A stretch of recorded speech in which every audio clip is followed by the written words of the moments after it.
जय हिंद साथियों, यूपीएससी हिंदी के इस ऑनलाइन प्लेटफॉर्म पर मैं अवनीश सिंह आप सभी का स्वागत करता हूं। आइए हम लोग अगले प्रश्न से देखते हैं। प्रश्न नंबर 21 से। लास्ट वीडियो में हमने देखा था क्वेश्चन नंबर 20 तक। आज हम देखते हैं क्वेश्चन नंबर 21 से। तो 30 क्वेश्चन की सीरीज चलेगी, बट अभी क्या है, थोड़ा सा कल फर्स्ट क्लास था तो वीडियो थोड़ी सी क्या है वो लंबी हो रही थी, इसलिए मैंने ब्रेक कर दिया था उसको। क्लियर? तो संविधान सभा की प्रथम बैठक की अध्यक्षता किसने की थी? संविधान सभा के प्रथम बैठक की अध्यक्षता किसने की थी, ये आपका प्रश्न है। तो आपका विकल्प है डॉक्टर राजेंद्र प्रसाद, भीमराव अंबेडकर, डॉक्टर सच्चिदानंद सिन्हा और Maulana Abul Kalam Azad. Who presided over the first meeting of constituent assembly? Doctor Rajendra Prasad, doctor Bhimrao Ambedkar, doctor Sachchidanand Sinha या फिर मौलाना अबुल कलाम आजाद। तो आपका उत्तर हो जाएगा, प्रथम बैठक की अध्यक्षता किसने की थी? डॉक्टर सच्चिदानंद सिन्हा ने की थी। संविधान सभा के प्रथम बैठक की अध्यक्षता किसने की थी? डॉक्टर सच्चिदानंद सिन्हा ने की थी। लेकिन यदि यदि आपसे प्रश्न पूछे यदि आपसे प्रश्न पूछे कि जो है स्थायी अध्यक्ष कौन बने थे, संविधान सभा के प्रथम स्थायी अध्यक्ष कौन बने थे, तो आपका जवाब क्या होगा? डॉक्टर राजेंद्र प्रसाद बने थे। कौन बने थे? डॉक्टर राजेंद्र प्रसाद। क्लियर? आइए देखते हैं। ये यहाँ पे कुछ टाइपिंग मिस्टेक हो गया है, डी नहीं होगा, ये हो जाएगा आपका सी। क्लियर? तो 9 दिसंबर 1946 को संविधान सभा की प्रथम बैठक की अध्यक्षता किसने की थी? अध्यक्षता किसने की थी?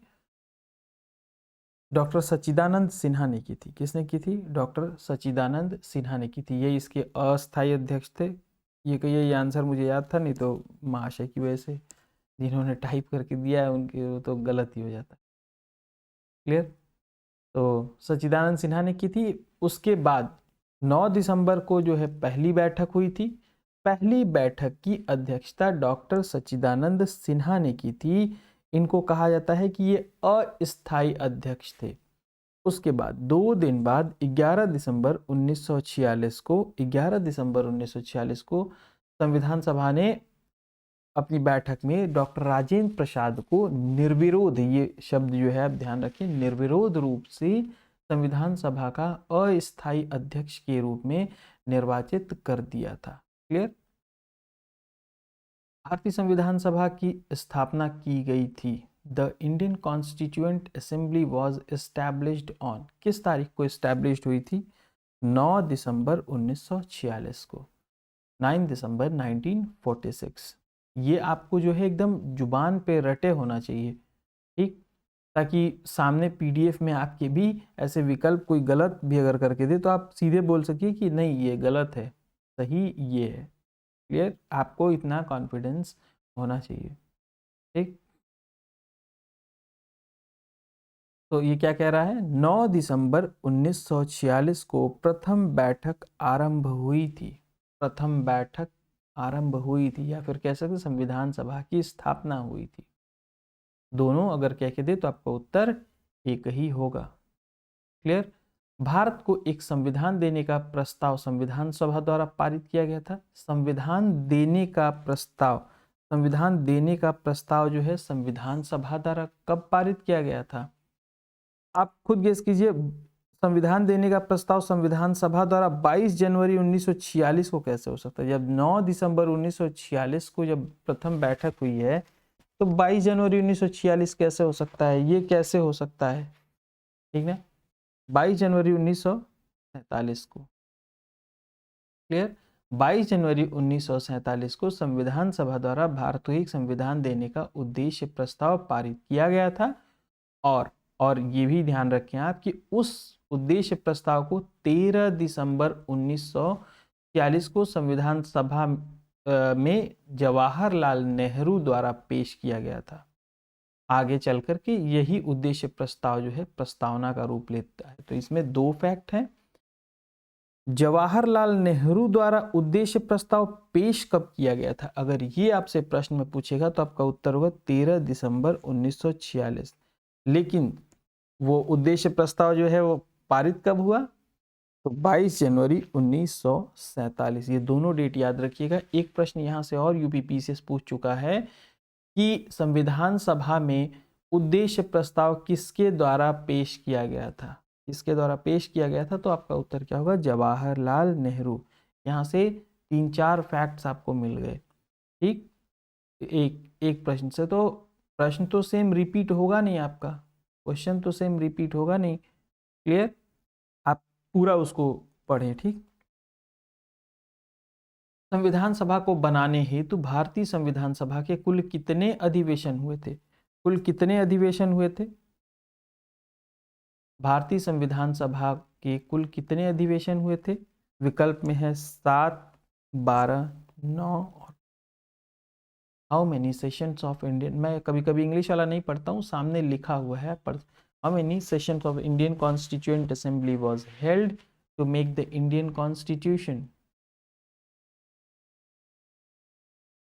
12। 11 सेशन हेल्ड हुए थे टोटल, और 12वां जो है वो आखिरी दिन, जिस दिन दस्तखत, जिस दिन सभी लोग साइन किए थे, या फिर जिस दिन राजेंद्र प्रसाद को, डॉक्टर राजेंद्र प्रसाद को जिस दिन प्रेसिडेंट घोषित किया गया था, वो एक आखिरी सेशन था। 12वां सेशन, वो टोटल मिला करके उसको 12 सेशन हो जाता। ठीक, तो भारतीय संविधान के निर्माण में संविधान सभा को 2 वर्ष 11 माह 18 दिन का समय लगा था। और इस दौरान कुल कितने अधिवेशन हुए थे? 11 अधिवेशन हुए थे। देखिए, जो डिस्क्रिप्शन मेरे सामने आता है वो बाद में आता है, लेकिन ये डिस्क्रिप्शन भी मुझे याद है, मैंने पढ़ रखा है। और आप लोग भी जो है इसको मेहनत से याद कर लीजिए, इसको आप लोगों को रटना ही पड़ेगा, नोट्स बना बना करके इसको रट लीजिए, और जब रटेंगे तभी एग्जाम में सही होगा। ठीक, ऐसे नहीं सही होगा। आपके सामने, मतलब सिर्फ आपको मोटिवेट करने के लिए बता रहा हूँ कि आप देख सकते हैं कि डिस्क्रिप्शन में बाद में पढ़ रहा हूँ, मेरे सामने बाद में आ रहा है, लेकिन फिर भी चीज़ें मुझे याद हैं पहले से।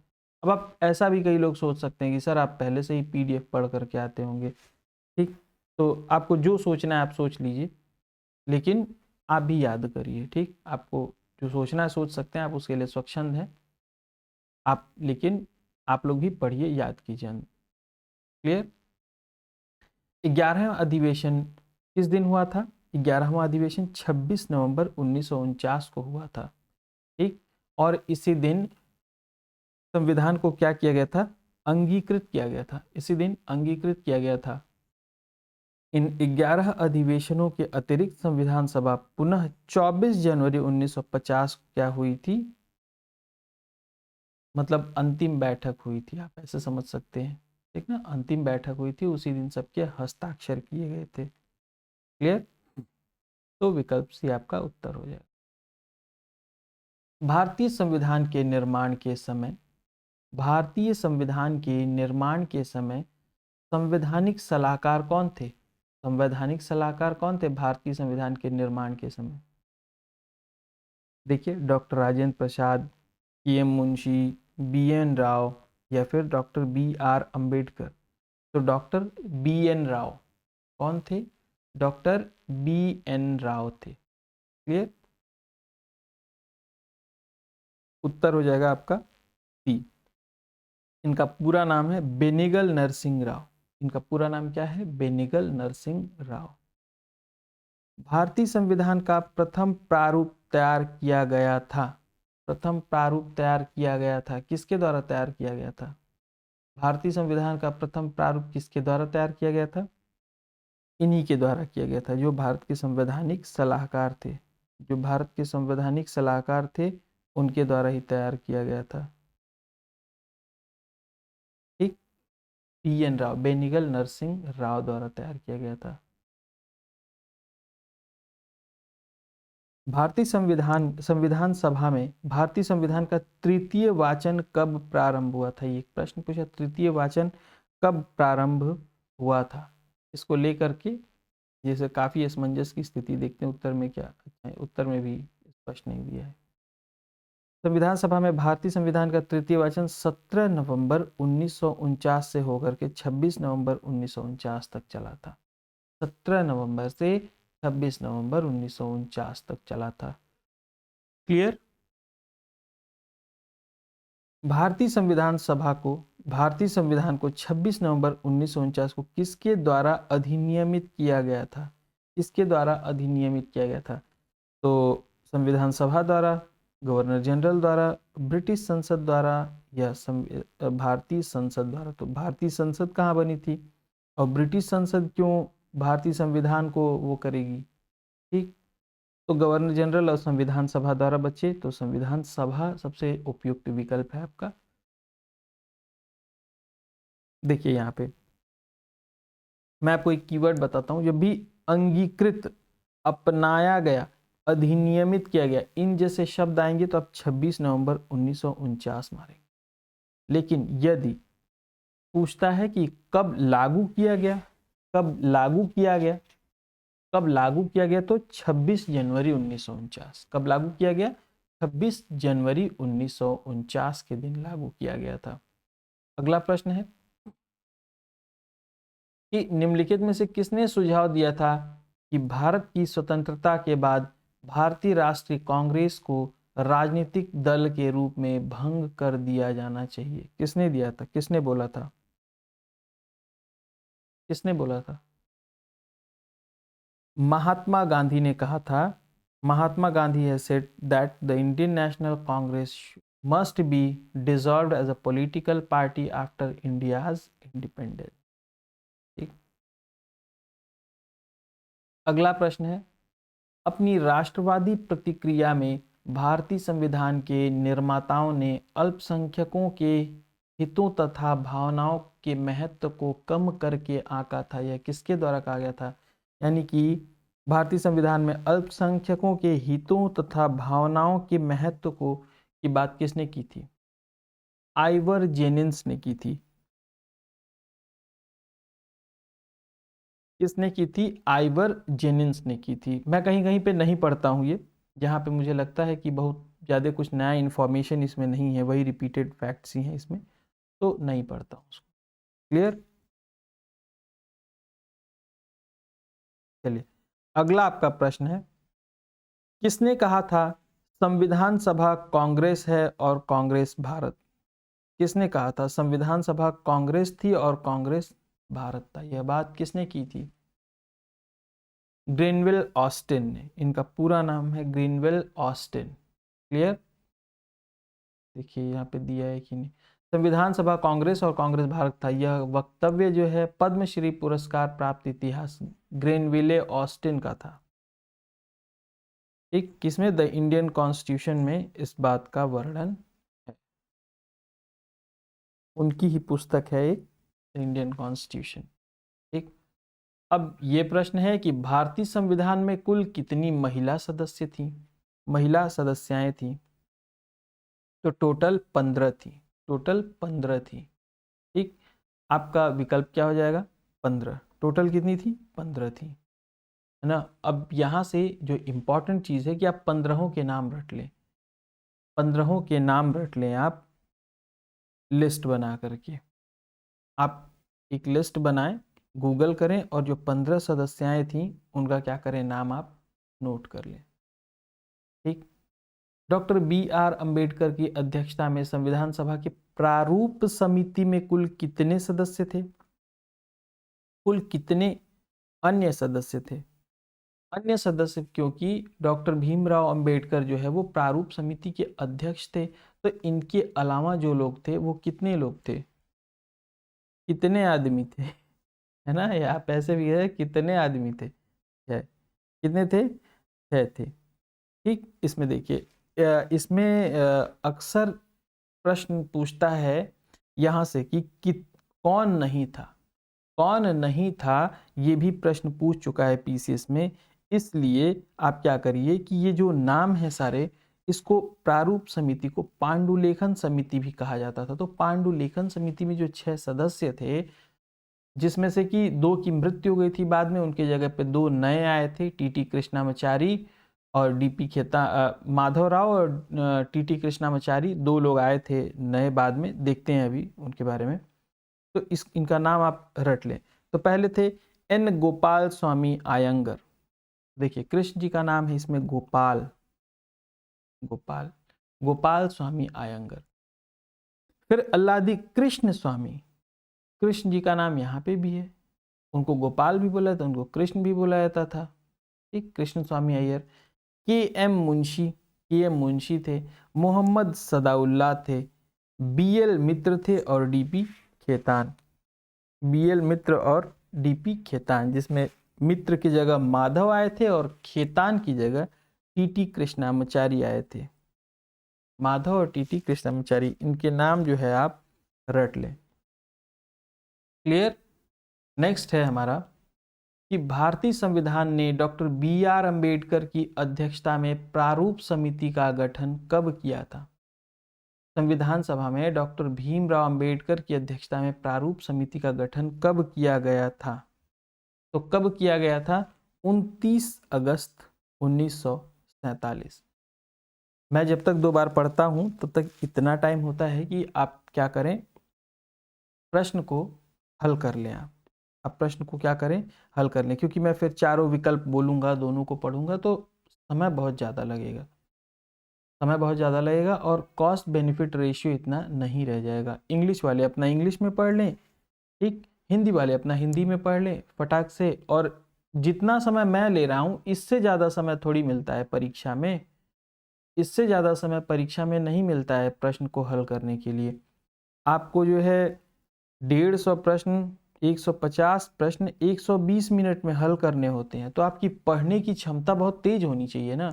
अब मैं जितने देर में अगर 2 बार 3 बार पढ़ रहा हूँ, उतने देर में अगर आप 1 बार भी नहीं पढ़ पा रहे हैं तो फिर क्या फ़ायदा? फिर तो आप एग्ज़ाम में वैसे ही फेल हो जाएंगे, आपके 20 22 25 क्वेश्चन छूट जाएंगे। तो आपकी पढ़ने की रफ्तार भी तेज होनी चाहिए। आप पढ़ के, जितने देर में मैं 2 बार पढ़ रहा हूँ उतने देर में आप एटलीस्ट पढ़ करके और विकल्प का चयन आप कर लें कि हाँ ये वाला होगा, और अगर गलत होता है तो आप उसका तुरंत नोट्स बनाएं। सिर्फ वीडियो मत देखें, कान में हेडफोन डाल करके और ऐसे बस बैठ करके वीडियो मत देखिए, कोई फायदा नहीं होगा। संविधान निर्मात्री परिषद की झंडा समिति के अध्यक्ष कौन थे? संविधान निर्मात्री परिषद की झंडा समिति के अध्यक्ष कौन थे? तो सारी समितियों का लिस्ट बना करके, सारी समितियों का लिस्ट बना करके आप इसको याद कर जाइए। अगर आप इसका लाभ लेना चाहते हैं इस प्रश्न का, तो सारी समितियों को याद करिए। सिर्फ झंडा समिति जरूरी नहीं है कि यह परीक्षा में पूछेगा। देखिए यही है ट्रेंड एनालिसिस, यही है ट्रेंड एनालिसिस। अगर कुछ नए बच्चे नहीं समझ पा रहे होंगे कि ट्रेंड एनालिसिस क्या है, यही है। देखिए झंडा समिति पूछा तो आप बुक में जाइए, सारी समितियों का लिस्ट बना करके उसको याद कर डालिए। क्लियर। पूरा बुक थोड़ी रट पाएंगे। तो कौन थे? डॉक्टर राजेंद्र प्रसाद थे। कौन थे? डॉक्टर राजेंद्र प्रसाद। ठीक, यहाँ पे दिया गया है वही कि 2 झंडा समितियां बनाई गई थी। एक जो है 2 अप्रैल 1931 को, एक 23 जून 1947 को बनाया गया। ठीक, भारत के संविधान में उद्देशिका का विचार कहाँ से लिया गया था? प्रियम्बल का विचार कहाँ से लिया गया था भारतीय संविधान में?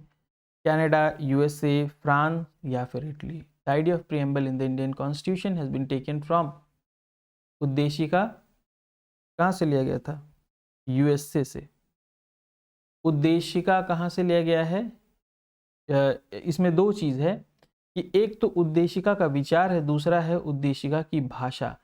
तो जो विचार है वो कहाँ से लिया गया है? यूएसए से, लेकिन उद्देशिका की भाषा ऑस्ट्रेलिया के संविधान से ली गई है। क्लियर। नेक्स्ट हमारा प्रश्न है, भारतीय राजनीतिक व्यवस्था में इनमें से कौन सर्वोच्च है? भारतीय राजनीतिक व्यवस्था में इनमें से कौन सर्वोच्च है? सर्वोच्च न्यायालय सबसे ऊपर है, या फिर संसद है, या फिर संविधान है, या धर्म है? आप खुद सोच करके बताइए कौन होगा। इंडियन पॉलिटिकल सिस्टम में सबसे ऊपर कौन है?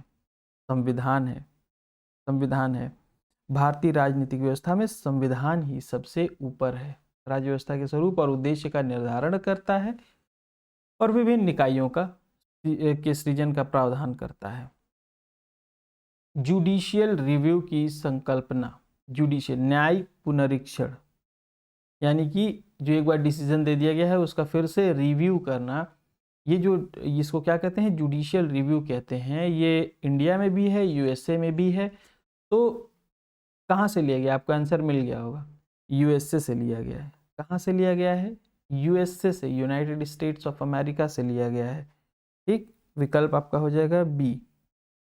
विकल्प में क्या हो जाएगा आपका उत्तर, बी। चलिए अब अगला प्रश्न पढ़े हम लोग कि भारत की संघात्मक व्यवस्था, संघवाद किस देश की पद्धति पर आधारित है। भारत की संघात्मक व्यवस्था यानी संघवाद किस देश की पद्धति पर आधारित है। तो वो किस पर आधारित है, यूनाइटेड किंगडम, यूके पर आधारित है, यूनाइटेड किंगडम पर। ठीक, ये देख लीजिए यहाँ पे दिया हुआ है, ये क्या झंड कुछ वही रिपीट कर दिया है उसने। चलिए यहाँ पे बस बहुत ज़्यादा इसकी डिटेल की ज़रूरत है नहीं। भारत के संविधान में उद्देशिका का विचार कहाँ से लिया गया है, प्रियम्बल का, अभी हम लोगों ने पढ़ा था, यूएसए के संविधान से। ये क्या, ये रिपीट हो गया क्या, ये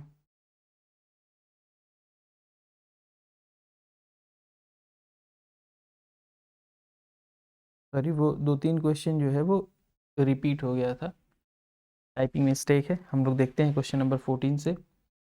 भारतीय संविधान में राज्यों के संघ की संकल्पना, राज्यों के संघ की संकल्पना कहाँ से ली गई है।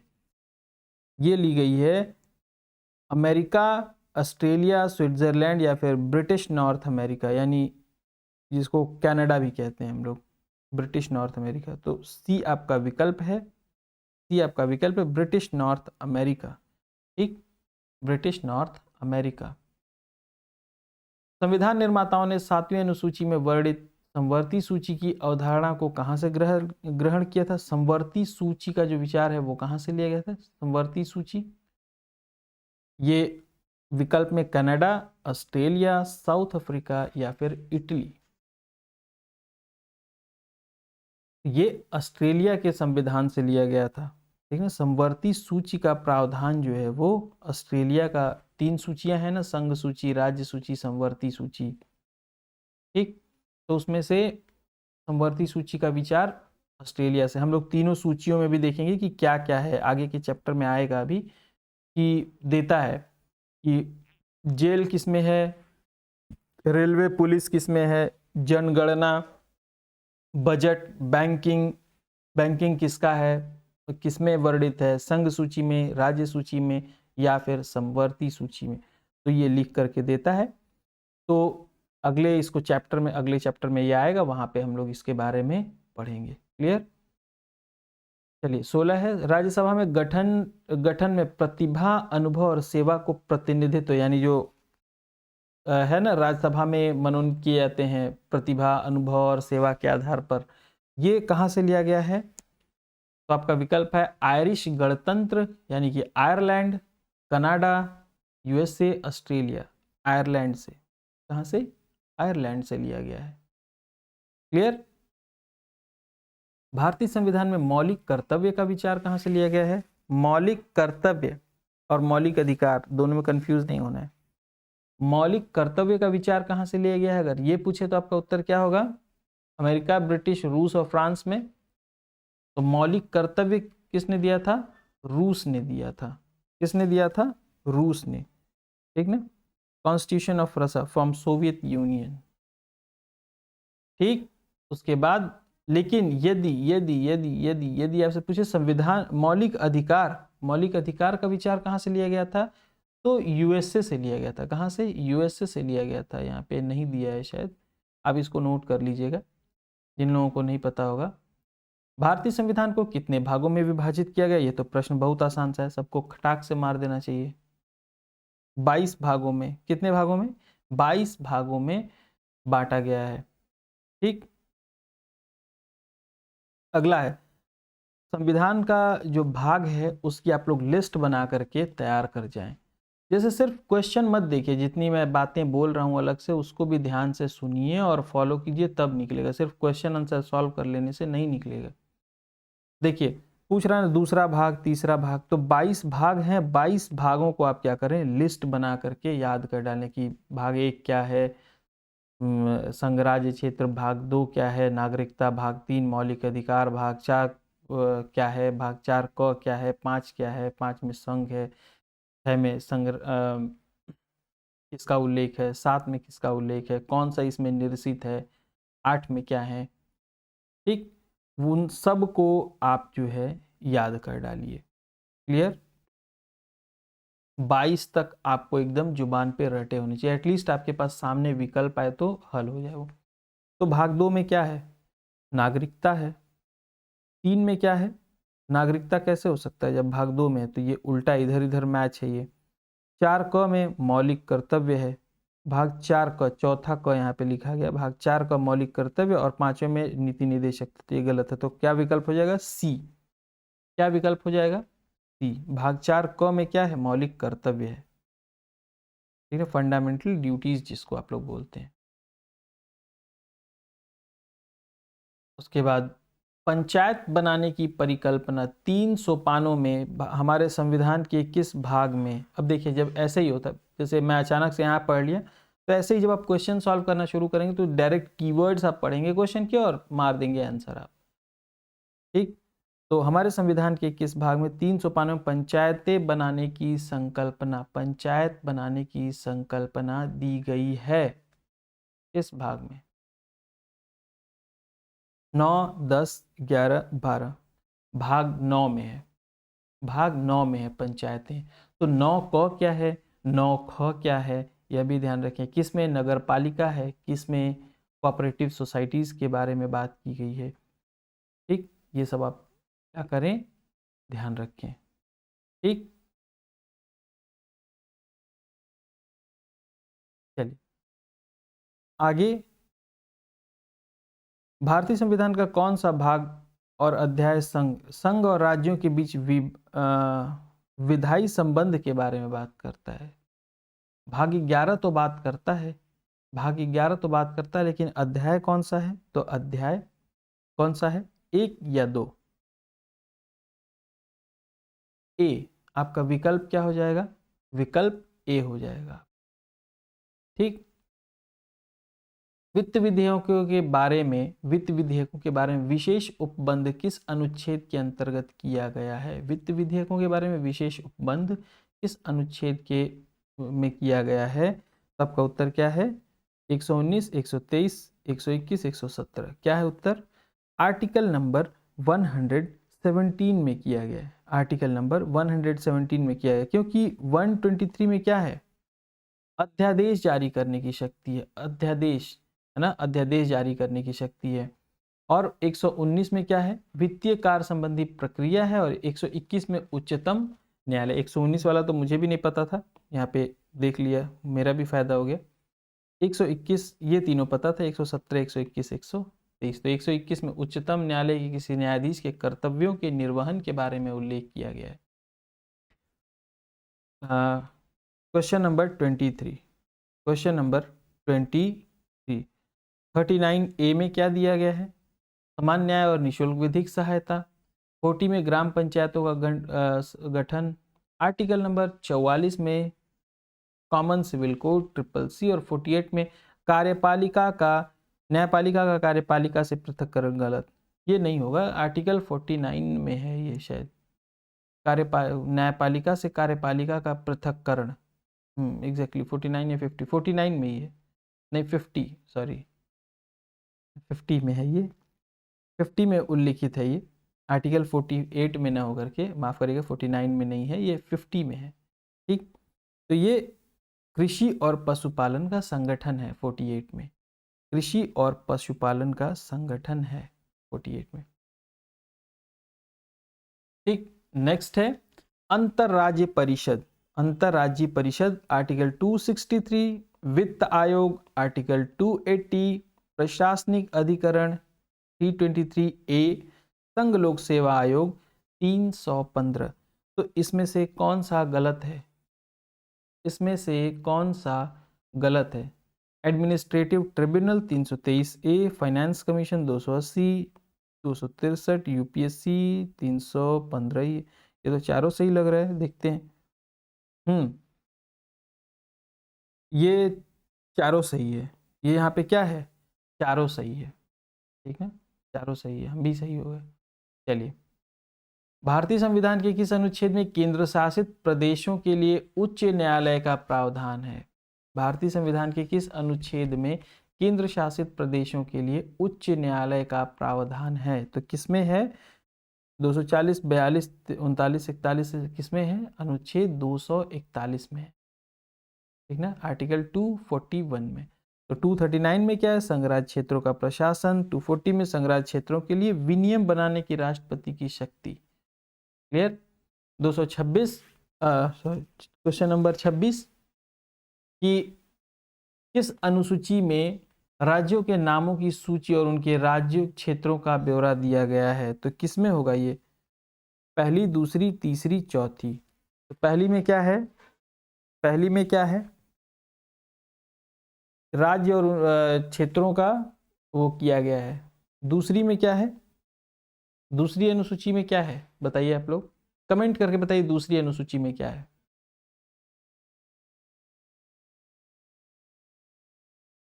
चौथी में क्या है? तो इसका उत्तर तो पहला हो गया, लेकिन आप लोग को दूसरा, तीसरा, चौथा तीनों याद करना पड़ेगा। किसी में उनके सैलरी की बात की गई है, वेतन की बात की गई है, तो किसी में उनके शपथ की बात की गई, किसी में राज्यसभा में सीटों के आवंटन की बात की गई है। ठीक, तो यहाँ पे देखिए, यहाँ पे प्राधिकारियों के वेतन के बारे में बात की गई है, तीसरे में शपथ की बात, और चौथे में राज्यसभा में स्थानों के आवंटन की बात की गई है। एक बार ये पूछ चुका है कि तीसरी अनुसूची में प्रेसिडेंट के भी शपथ के बारे में दिया हुआ है, तो नहीं दिया, आर्टिकल 60 में है वो। ये क्वेश्चन एक बार पूछ चुका है, किसी साल में तो पूछा था 2017 या 2019 में। भारत के संविधान के निम्नलिखित अनुसूची 3 विधायी सूचियों का प्रावधान किसमें है? ये क्या है? बहुत सारे टाइपिंग एरर है भाई। मैं देखता हूँ, बात करता हूँ एक बार अपने टाइपिस्ट से। यहाँ पे 2 क्वेश्चंस आ गए हैं। चलिए, हम लोग क्वेश्चन नंबर 28 देखते हैं। कौन सा सही सुमेलित नहीं है? अभी हमने पढ़ा कि शपथ और प्रतिज्ञान तीसरे में है, ठीक। और उसके बाद एक मैं आपको कोड बता देता हूँ। 10वीं अनुसूची का 2 से 10वीं है ना, तो 10वीं अनुसूची में 2 से दल बदल, यानी कि जो दल बदलते हैं, है ना, दूसरी पार्टी में जाकर के मिल जाते हैं। 8वीं अनुसूची में भाषाएं, और 9वीं अनुसूची राज्यसभा में स्थानों का आवंटन मैंने किसमें अभी बताया था, अभी तुरंत बताया था, अनुसूची 4 में है ये। तो क्या होगा? डी वाला गलत हो जाएगा। डी वाला क्या होगा? गलत हो जाएगा। आर्थिक नियोजन भारतीय संविधान की किस सूची में? देखिए, ये आ गया इकोनॉमिक प्लानिंग, अभी जिसके बारे में बात कर रहे थे कि ये देता है कि किस सूची में कौन सा है। तो इकोनॉमिक प्लानिंग किस में है? इकोनॉमिक प्लानिंग जो है वो किस में है? संघ सूची, राज्य सूची, विशेष या समवर्ती सूची? तो आर्थिक नियोजन किस में है? समवर्ती सूची में। आर्थिक नियोजन किस में है? समवर्ती। आर्थिक नियोजन समवर्ती सूची में। समवर्ती सूची की प्रविष्टि संख्या 20 आर्थिक और सामाजिक आयोजन का उल्लेख किया गया है, ठीक ना। उसके बाद 30 में क्या है? समवर्ती सूची का, इसमें से कौन सा जो है समवर्ती सूची का हिस्सा है? इसमें से कौन सा जो है वो समवर्ती सूची का हिस्सा है? आपराधिक मामले, विदेश मामले, पुलिस या फिर रेडियो? तो आपराधिक मामले जो है वो क्या है? समवर्ती सूची का प्रावधान है। और बाकी आप लोग क्या करिएगा, यहाँ पे लिस्ट बना करके इसको भी याद कर जाइएगा, ठीक ना। आज के लिए इतना ही। जय हिंद।